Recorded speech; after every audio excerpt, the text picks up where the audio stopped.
عمر گل صاحب پوچھ رہے ہیں مفتی صاحب ہمارے کمرے میں چند لوگ ہیں وہ اپنی مرضی سے نماز پڑھتے ہیں کبھی نہیں، کیا اس کا گناہ ہمیں ہوگا یا نہیں؟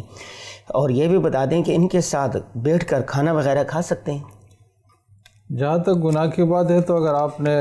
مناسب طریقے سے ان کو سمجھایا ہو اور اپنے خیال میں آپ نے سمجھانے کا حق ادا کر لیا ہے،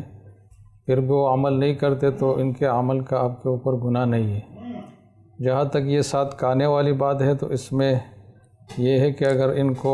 یہ خیال ہے کہ اگر ہم ساتھ نہیں کھائیں گے اور قطع تعلق کر لیں گے تو اس سے ان کے احوال میں بہتری آئے گی، اپنے گناہ سے توبہ طائب ہو جائیں گے، یہ فائدہ اس کے اوپر مرتب ہو رہا ہو تو پھر تو ان سے قطع تعلق ہی کر لیں۔ لیکن اگر یہ فائدہ نہیں ہو رہا بلکہ فائدے کے بجائے نقصان ہو رہا ہے تو پھر قطع تعلق نہ کریں۔ مزید یہ ہے کہ اگر تعلق رکھنے میں یہ امید ہے کہ ان کو ہم رفتہ رفتہ سمجھاتے رہیں گے، ایک اچھا ماحول ان کو ہم دیتے رہیں گے تو یہ بھی